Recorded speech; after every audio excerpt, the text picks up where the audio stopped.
to Dialogue Across Difference, an event series hosted by the Center for the Study of Politics and Governance at the University of Minnesota's Humphrey School of Public Affairs.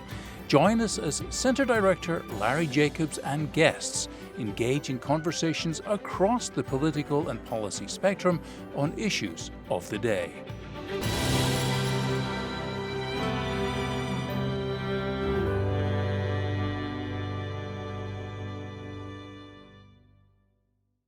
All right, good afternoon, everyone. Thanks for joining us. My name is Lee Chittenden. I'm the Associate Director of the Center for the Study of Politics and Governance here at the University of Minnesota's Humphrey School of Public Affairs.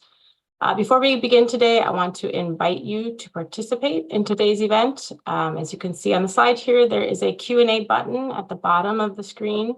You can use this to submit questions throughout the program, and then we will get to as many as possible.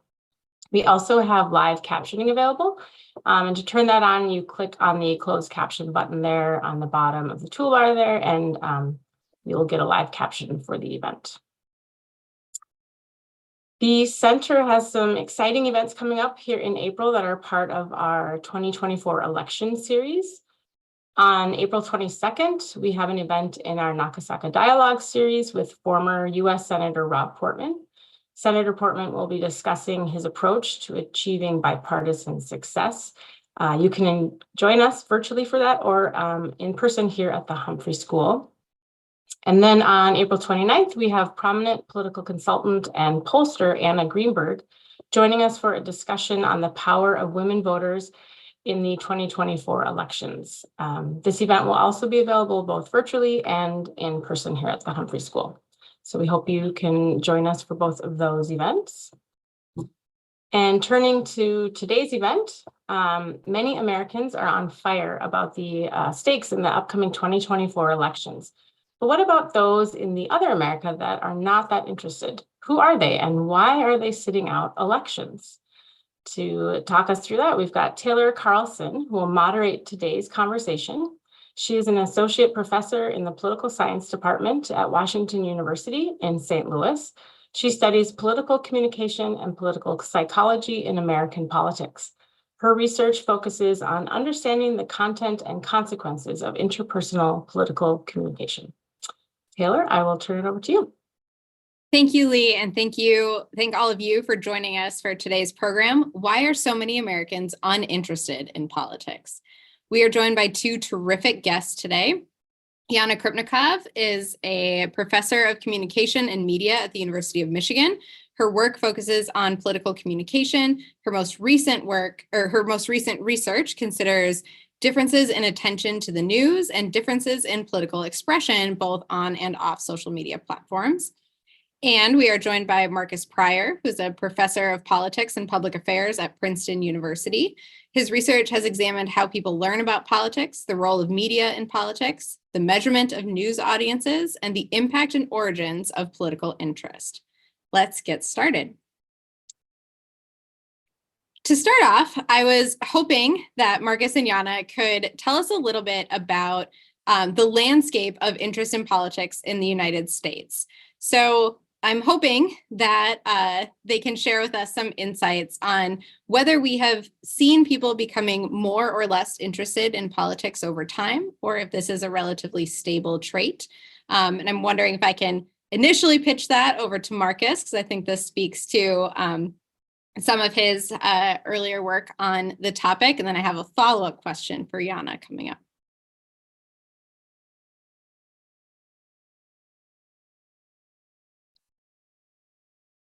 Markus, I think you're muted. Sorry. Oh, I hope I'm not muted anymore. Hi. Thanks for having me, and I'm happy to talk to an audience that I can't really see. So I hope I look good to all of you. So political interest. I studied this topic for quite a while, but I think summarize fairly quickly the main things that I learned. It is sort of middling. There are a bunch of people who are very interested, a bunch of people who are not interested at all, and then there is a middle of sort of so interested people, and that has not changed very much over decades. I studied this in the United States and in other developed countries, and so the patterns look very similar across countries. It's mostly horizontal lines that don't move up and down all that much. So those of you who are tuning into a webinar like this, you're probably at the top of the political interest distribution. And it's important for us not to forget that there are many other people who wouldn't be interested in spending an hour like this, or, you know, picking up the paper or looking online for political information.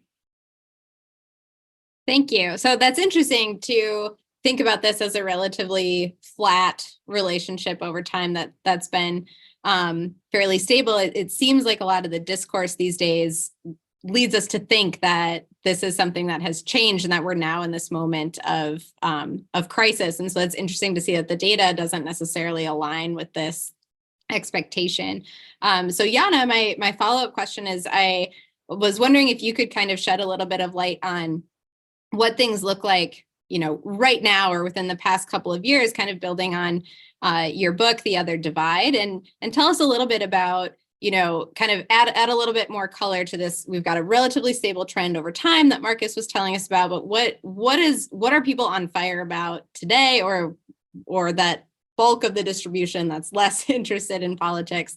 What does that look like today? Yeah, so first of all, thank you so much for having me as well. And thank you, Taylor, for these great questions. So in our research, what we're looking at is something related to interest, which is political involvement, which is, yes, how interested you are in the news, but also kind of how emotionally important it is to you, how important it is for you to follow politics in your daily life. And so what we've seen in our data is that there's certainly people, they're usually about 20% in an American context, who are what we would call deeply involved, deeply engaged. They care a lot about politics. They have, they're emotionally invested in following political news. These are the types of people who might get a little anxious if they can't keep up with the news, who feel that it's important to share political articles, who feel it's important to talk about politics. These are the people who are deeply engaged, deeply involved. It might be surprising to those folks, as it is in some of our studies, that there are a large proportion of people who aren't as engaged in politics, but that is in fact what we find. But what I want to emphasize here is that these aren't people who don't care. And these aren't people who don't think that there are no important problems or important issues. Rather, these are people who, they keep up with the news, they might know what's going on in the election, but they're not as deeply connected to this process of keeping up with politics. They don't feel that emotional attachment. So I think that's one really important aspect of thinking about political interest. It's not just people who care and people who don't. It's people who have, who spend a lot of time, who are deeply involved, who believe it's important to share and speak about politics, and kind of a large component of the rest of the population that includes a lot of people who have very different relationships to politics. The other thing to emphasize is that one thing that we've seen in recent studies, and this is research done by the Reuters Institute on Digital News at Oxford, some work by Ben Toff, for example, is about this concept of news avoidance, that it's not just a lack of interest, but we do see an increase, and the report shows this actually across the globe, of people who report that they now on occasion are actually deliberately trying to avoid the news. And in particular, they're deliberately trying to avoid the news about national politics. This is, as the report suggests, in the US across both parties, at about 40% of the public report that on occasion, they are in fact trying to avoid the news about national politics, which I think adds this other dimension about the way people engage with political information. Great, thank you, Yanna. And that actually leads right into my next question, which was, how should we be thinking about being interested in politics as opposed to being interested in the news? So you painted this picture about, you know, this maybe not new phenomenon, but more recently documented, and being this topic of news avoidance being explored more. Can we think about interest in politics as being the same as interest in news, or in what ways are they different? I think, after this, Marcus should pipe in on this as well. I think there's often a lot of correlation with people reporting interest in politics and interest in news. In our research, so my research with John Ryan, we're getting really at people who are incredibly engaged. These are the people who are speaking out, they're sharing information, they're often posting their opinions on social media. And for them, interest in politics and connection to news are really, really heavily linked. Right? They are following the news on an almost hourly basis in order to kind of retain this connection, to know everything that's going on. For others, I think this connection to news might ebb and flow with a particular time in a political calendar, for example, in terms of elections, or when something else is happening. Yeah, I would add to that only sort of one wrinkle that I find interesting. When you ask people how interested they find the news, there is for the most part, Yanna is right. It lines up very well with when you ask them a question about their interest in politics. People think of that as roughly the same thing, except for a fairly small segment of the population that is interested in news, but news about, celebrities, news about sports. They think that ESPN news is sort of what we have in mind when we ask this question, and we tend to think more of what used to be the nightly evening news, but what is clearly a political news around the clock these days. But I think that's a relatively minor departure from the overall pattern that yes, news and politics, they do go together in terms of how interesting they are to people. Great, thank you. And so we have a couple of questions from the audience that I think are actually really nicely focused on this conversation. So one question is, are people equally turned off to national political news or as they are to local and state politics? Or does this interest in news or news avoidance change depending on whether we're talking about national partisan politics or what's going on in local communities? Yeah, my insights on that are a little dated, and that I think actually the best behavioral measure of it, like when we can observe what people do, is no longer quite relevant. But in the old days, you had the local news and then the national news at following each other in the evening, and it was a pretty clear pattern that the local news would always draw a little bit bigger audiences. Like I don't know, 5 to 10% more people. So not a dramatic difference, but local seems a little bit more interesting. When you ask people directly whether they find those interesting, you tend to get slightly larger numbers for local politics as interesting. But I wouldn't want to exaggerate how big the differences are. For the most part, I think it is a pretty general thing. It's either it's politics and you like it, or it's politics and you don't like it.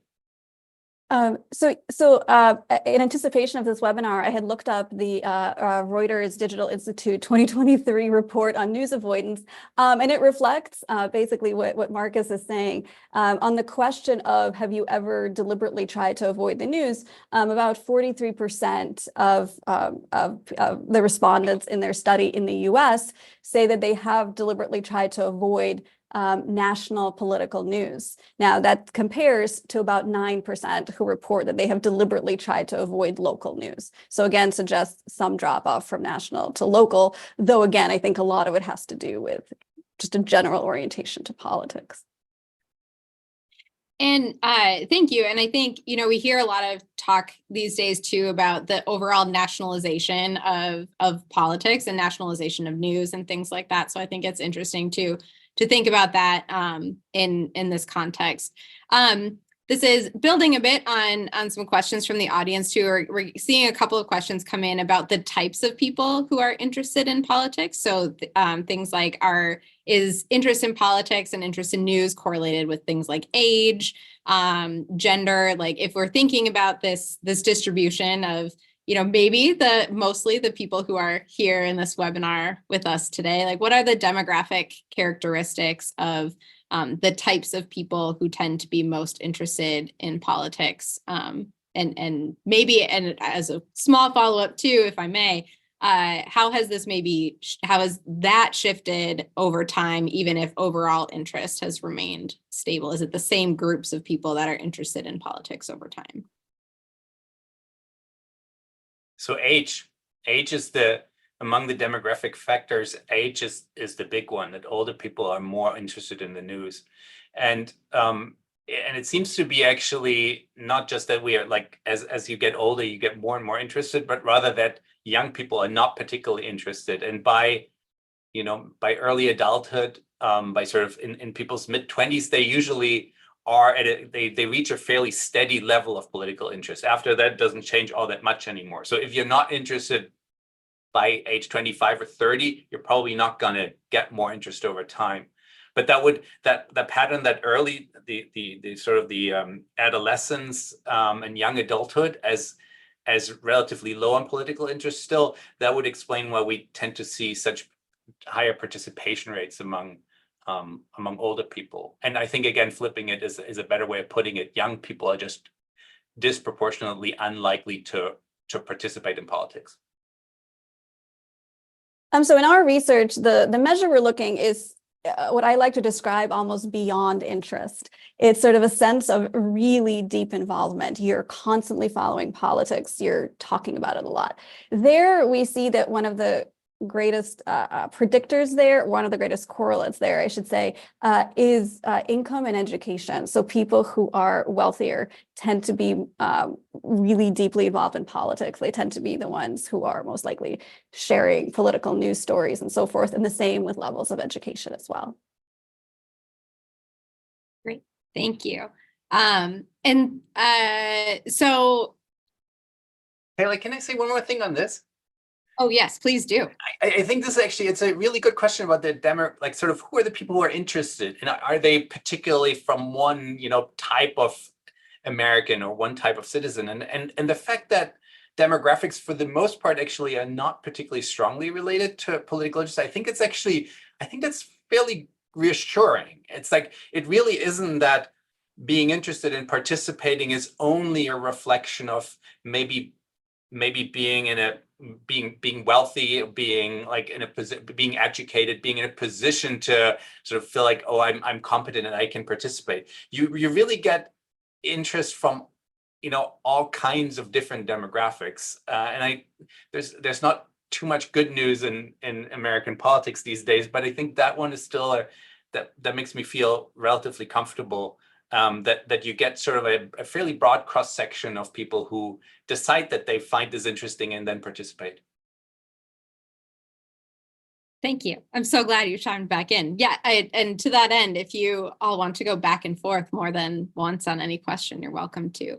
And so it's interesting. So I think that's a nice, reassuring sentiment. But I one thing that I think is maybe interesting to think about is this link between interest in politics and taking action.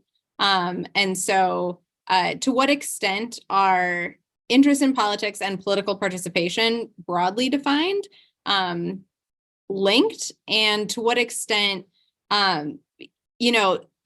is it, if we want to try to increase political participation, perhaps among an underrepresented group or something like that, does the first step need to be increasing their interest in politics? Like, does that come before participation, or how can we think about, what that relationship looks like to begin with, and then how can we think about sort of using that to maybe mobilize certain groups in the electorate?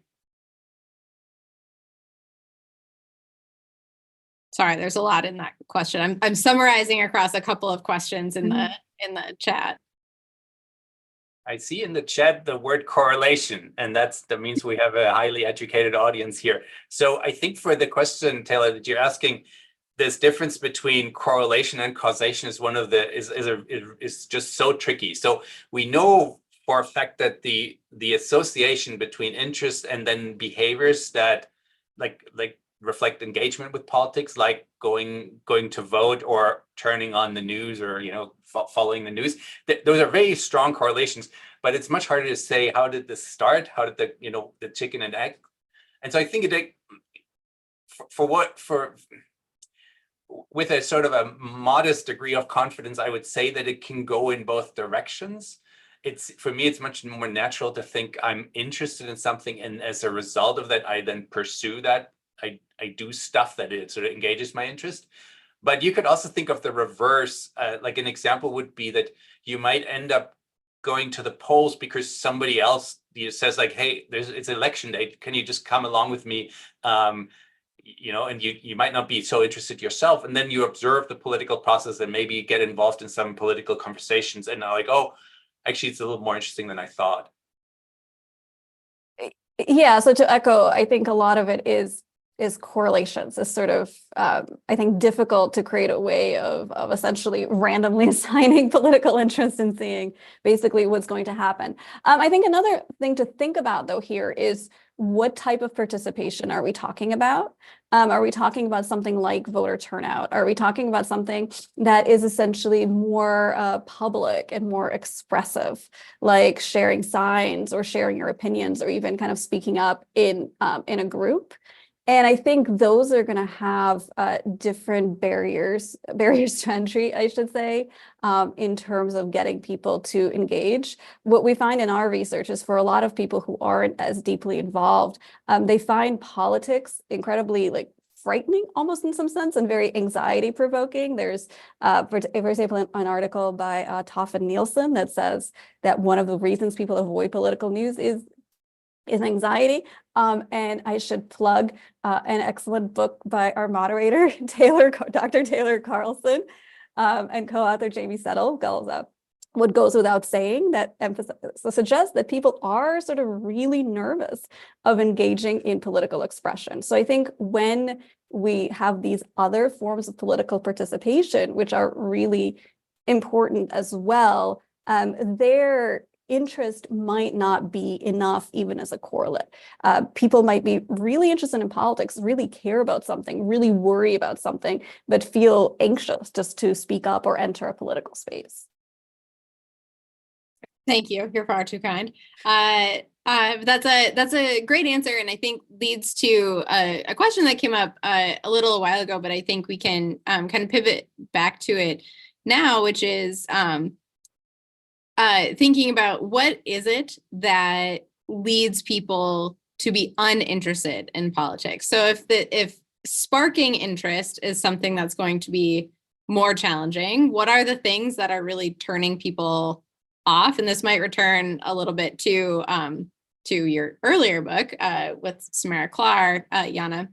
But so is it this anxiety, like in Benjamin Toft's work, or what are the types of things about politics that are leading people to avoid the news, but also kind of lack this interest? Is it boring, or is it too toxic? What are some of these characteristics of the political environment that are leading people to avoid it? So one place I'll start is there's been a lot of research on people associating politics with conflict. There's, work by Emily Sidnar and Jenny Wolak talking about that politics has been wrapped up as being really conflictual, and this worry that people have that once they enter into a political conversation, a conflict is really bound to happen. In fact, there's this really interesting work by Kathy Kramer where she observed political conversations among people, and she found that if nobody fought, people didn't feel like they talked about politics. So even if they had a perfectly kind of pleasant conversation that was, the political scientists would say, yes, it's about politics, they didn't feel like they had talked about it because there was no argument. And so I think in a lot of cases, this worry that there will be an argument makes it sort of difficult for people to enter a space. I think in some cases, it's a sense of efficacy. I don't want to put like a pessimistic spin on Markus's optimistic point. I do think that there are some people who worry that the barriers entry are too high, that you have to follow too much news, and you have to get like too many facts, and you have to do too many things to participate, to at least be interested, or to at least describe yourself as interested in a political setting. So I think this wrap up of conflict and politics that researchers have suggested is one place that might be turning some people away. Let me just be clear. I don't mean to say that it is easy to participate in politics in the United States. There are many structural obstacles to participation that make it costly, more costly, I think, than it needs to be to participate. And so I agree with that last point Yanna made there, that not everybody can just do it sort of like politically what they want, because some people, they have to work on election day, or they can't afford to take time off to participate in deeper ways than just go vote. So what I said actually is more about the underlying interests, so your internal motivation that can still be there even if you often don't have the opportunity to act on it, right? That those things are consistent with each other. And so what I was saying about optimism might be a little too strong, but that's sort of like, at least I'm not deeply pessimistic. I think it's nice that there is a sort of widespread distribution of political interest that doesn't necessarily pertain to participation in exactly the same way. That's a really important point. All right, thank you.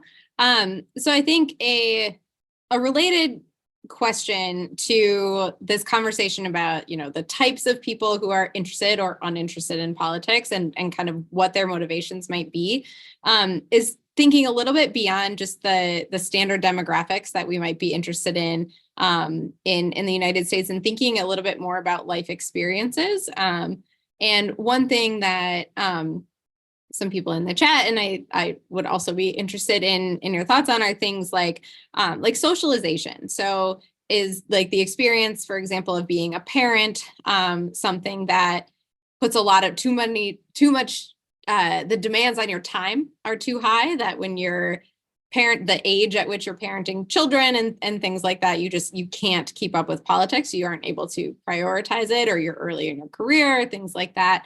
And then, sort of related to this, how are these characteristics of interest in politics as well as political participation kind of passed on through familial networks?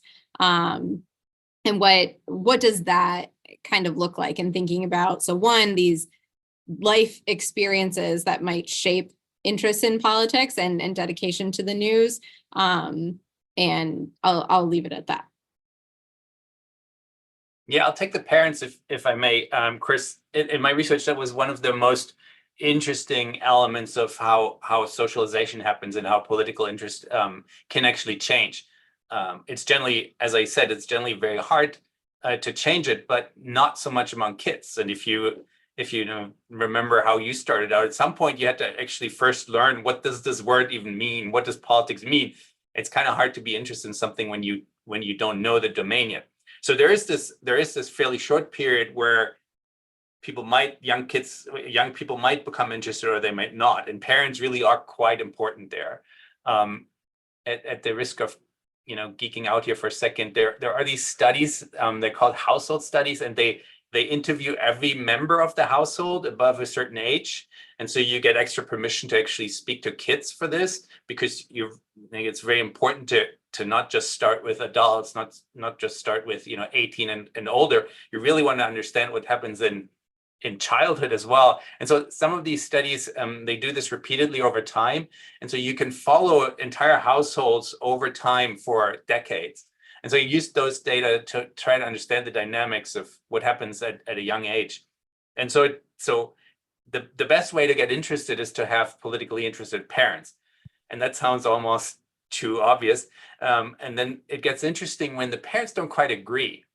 So so imagine you have one interested parent and one not so interested parent. Those conditions are not as good for becoming interested yourself as if you have two parents that kind of agree on their assessment, even maybe if it's not quite as exuberant, but they're both reasonably interested in politics. That's sort of probably the best environment to have politically interested offspring. then when the kids leave the household, the impact of the parents sort of declines a little bit, which I think is fascinating, and also probably is common sense. But it seems to be really important to observe other people behaving in this interested way. Yeah, I mean, so Markus, I think, has written like the book on political interest, including this excellent work on socialization. So there isn't anything, I think. Yeah, you've done the work on it. So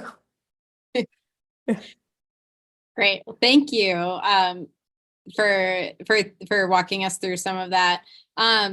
So another question I have, and I'm sure you sort of thought this question might be coming, so I'm sorry, not sorry for throwing it your way, but I think, you know, as we talk about news avoidance, it's hard to not think about what role the media could be playing in that process. So we talked a little bit about some of the factors that turn people off. So what role has the media played in like its coverage choices in maybe structuring a lack of interest in politics or contributing to this news avoidance?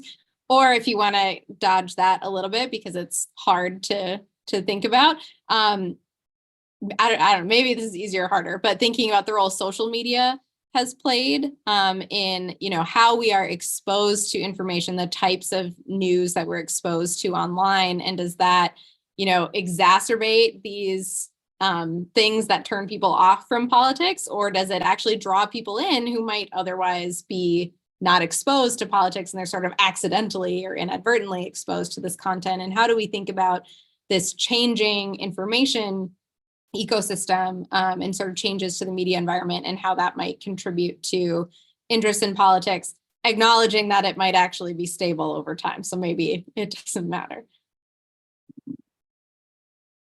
Yanna, you get this one. okay. Oh, thank you. So it's a really important and really tough question. So to return to a previous point, a lot of it is going to be correlational. A lot of it isn't going to be sort of causal, in part because we cannot just randomly assign information. I think there are a couple of things that are important to pinpoint. Speaking to social media, on social media, we're exposed to news, but we're also exposed to the opinions of other people. In our research, we find people who are less engaged, less involved in politics, have a really deep skepticism about why people post things to social media. In our studies, the people who are deeply involved and deeply engaged believe that when they post things, they're trying to give people good information and educate them and help them. People who are less involved believe that political information is being posted because somebody's trying to persuade them, somebody wants to share their opinion, somebody wants to find other people who agree with them. So this divide in political interest and involvement is also a divide in how people view information that is posted online on social media. The other, I think, important thing is to think about how many people are actually observing and engaging political information on social media. And as Magdalena Waszczak's work shows, it isn't actually that many. It isn't actually that many people who are kind of consistently and routinely seeing politics on social media or these things coming through their feeds. Now, it's possible that they're getting politics from spaces that they do not realize are political. My colleague Ariel Hazel's work suggests that people are actually somehow getting a lot of political cues, for example, from aspirational wellness influencers who they don't realize are sharing political information, and that might have some correlation on their political opinions. And I think that is important as well. So we often pick up on these political news that's being shared and political information, but I think increasingly research, for example, Yoon Ji Kim's work on people getting cues about the American dream from reality shows that people might be getting a lot of political information when they're not kind of searching for it, when they're not realizing it's actually political.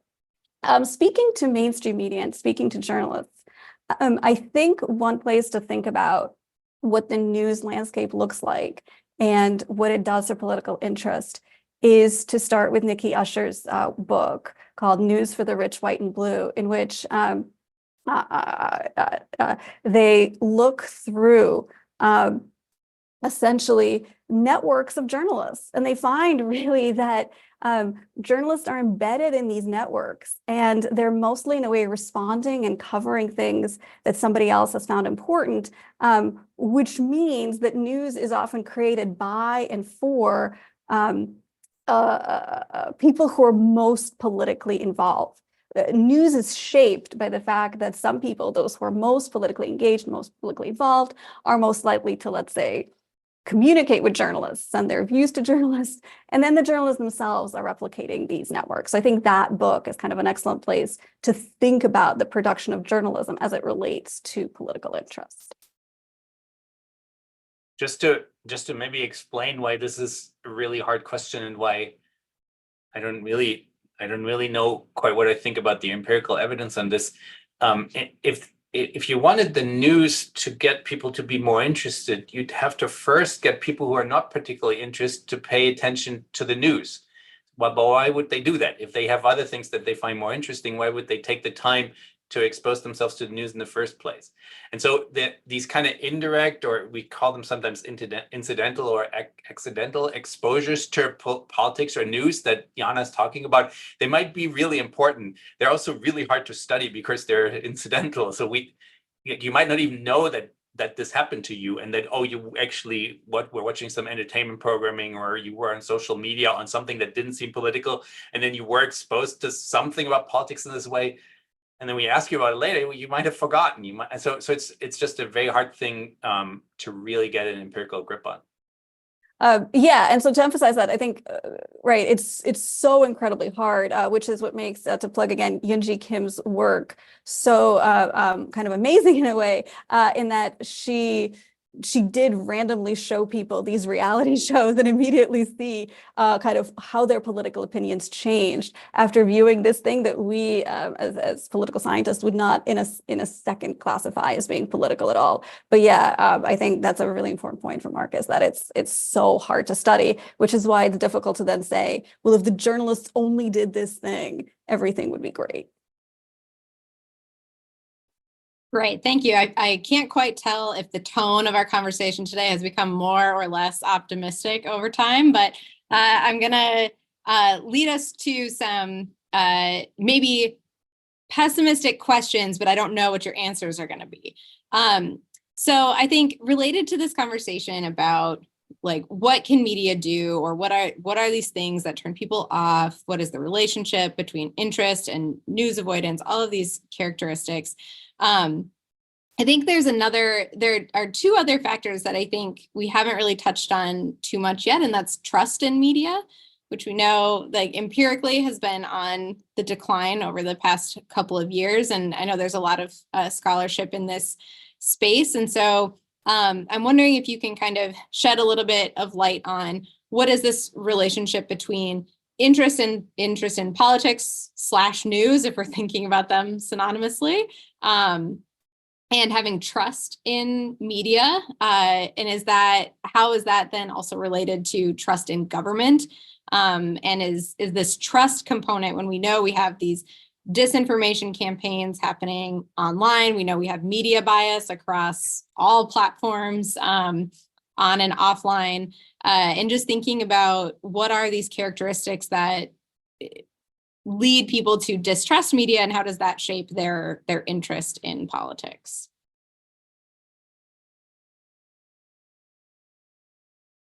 Well, so even though I really spend a fair number of years studying this, I don't have evidence in favor of a link between trust and interest, so that if you trust either media or government more, does that make you more interested? I think I would characterize sort of the empirical foundation for that statement as fairly weak. So I'm not quite sure. I could be convinced that this is a big deal, but I haven't seen evidence to that effect yet.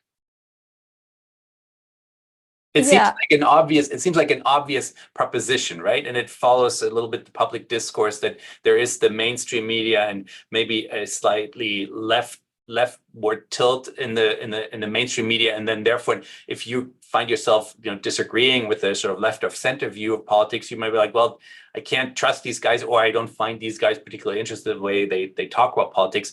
What do I can't then be interested, but you can, right? There are so many options, and there certainly is right of center news as well that you could pursue.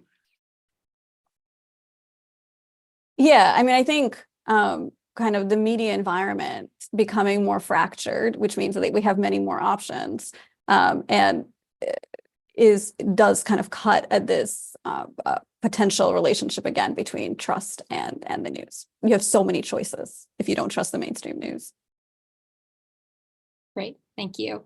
I've also found, I know I'm maybe abusing my moderator privileges here, but I will also say that in some of my work, I've found that when people distrust mainstream media, they opt more for social forms of information. So they'll rely on people in their social networks for information, and maybe they're getting it from some news source, but they're relying on people within their networks, and just kind of, they think they're cutting out media altogether, but they're just getting this like filtered messaging from people in their social network. So I think trust is really important in shaping where people get news, but it is sort of like conditional then on having some kind of interest in politics to some extent.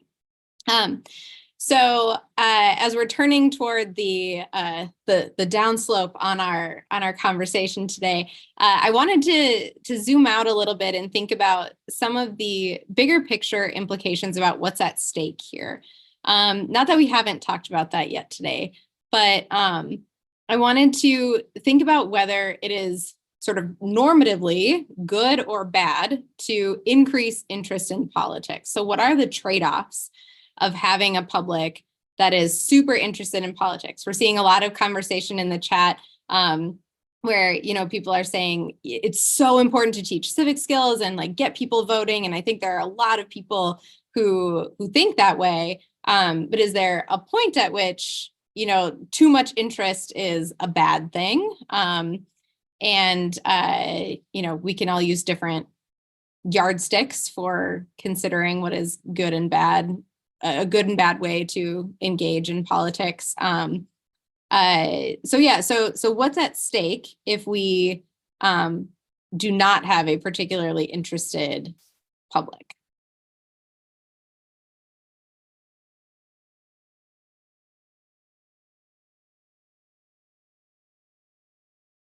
Yanna, do you want to go first? Well, I was going to ask you a question, kind of given all your data. Do we have a particularly not interested public, do you think? I think that's a trick question. It really depends on what our expectations are. I think it seems naive to imagine that most of the public would be interested in politics.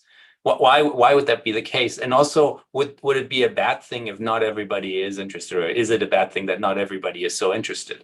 It's not. I think my view on this is it really depends on the conditions under which the interest emerges or the lack of interest. So if things are going fairly smoothly and people are just sort of satisfied with how things are going, to the extent that that's halfway informed and based in some reality, and then they decide, well, this election doesn't seem all that important because I think the incumbent is doing a good job, and there is no challenger, or the challenger isn't particularly credible challenger. In that case, to be like, I'm not super interested in the outcome of that election. I think I kind of know what's going to happen, and that's fine because the incumbent is doing a fine job. That's not the bottom's falling kind of story.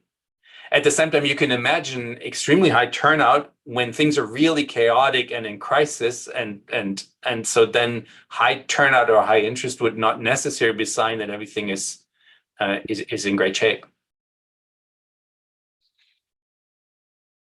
Yeah, and I think so. Sort of with that, I think thinking of things like civic skills. I wonder if a way to think about civic skills is to think of them in context of another term that political scientists use a lot, which is efficacy. So the idea that you believe that you have the capability of contributing to politics, or you believe that if you see something going wrong, you have the capability to live in a system which might be responsive to you. And I think kind of civic skills that help people have some sense of efficacy are different than building this sense of interest in politics. I think that distinction is really important. In terms of what is the optimal level of interest, to echo Markus, that's a really difficult question. I would say, again, I think we should think about how people feel about their potential of contribution, should they want to, rather than whether they are following politics on an hourly basis in that sort of sense. So I can go a little darker if you all want. I don't think everything is great. And I told you that parents were one factor that really helped explain why some people are interested, others are not.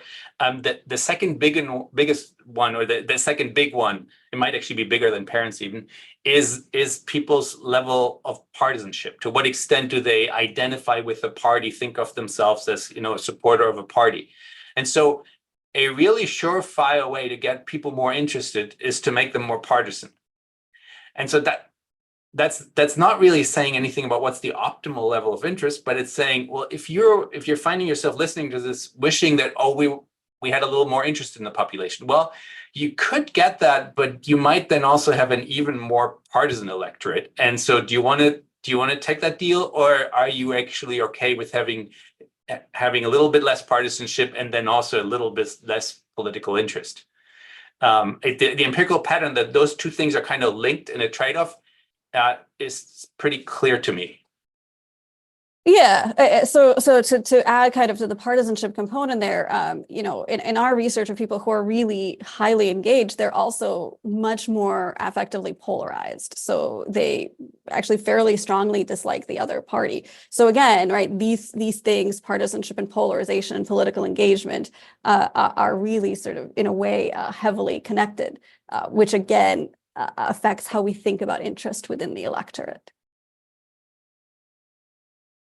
Thank you. So, and these are, I think, the types of trade-offs that highlight why this is such an interesting attitude or preference maybe for politics to have, and why it's so important and interesting to study. So I want to think a little bit looking into the 2024 elections. And so one question is, do you think that, and again, I know Markus set us up for thinking that interest in politics is stable over time, but Yanna pointed out that maybe interest in news at least might fluctuate with what's going on in an electoral cycle.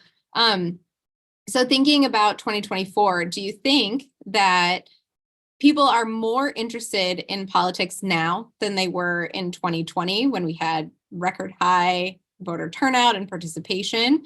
And are the same groups of people interested in politics? Maybe not right now, but September, October, November. And what are your thoughts about interest in politics looking ahead into 2024? I know we're in 2024, but like fall 2024. There is a sort of a subtle difference between being generally interested in politics and being interested in political campaigns. It's kind of the right time, 50 minutes in, to bring this up, because it's not really super important. For the most part, those two things are related, but there is a sort of effect that we see in most election years, that there is a little uptick. I don't want to exaggerate how big it is, because for the most part, you guys are great at following along with my things are not changing very much. But there's, think of it as like, 10% of the public maybe not being super interested before the primaries start, or when the primaries are pretty boring. But then by September, October, November, they express greater interest. So we have seen that before.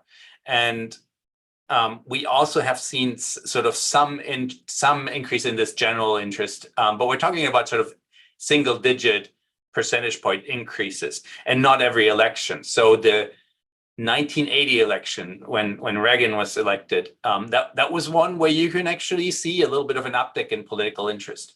The 2008, the Obama election is another one that we see. We don't see it every election. We don't see it every 4 years. So presidential election, I mean here. And we didn't really see it in 2016. 2020 was a little bit more interesting to people. And then the other one that really was kind of, at least by our magnitudes, pretty path-breaking were the 2018 midterms. If you look at the turnout rate for those midterm elections, it was close to 50% when regularly we get about 40%.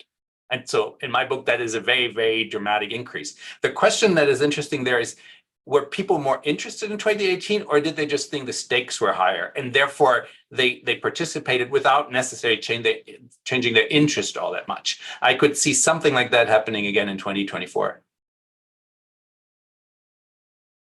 Yeah, I mean, that would be my sense as well. In that you could have, again, kind of heavier rates of participation without people feeling as much of a need to engage in a particular campaign. I think there is some setup in particular for 2024 in that it looks like 2020 in terms of the National Party candidates, of people not necessarily feeling like they need to be as engaged in following campaign information, but nonetheless still feeling like they should turn out. So I think those two things might be separate in this particular year, though I don't want to make predictions without having any survey data of what things look like in front of me.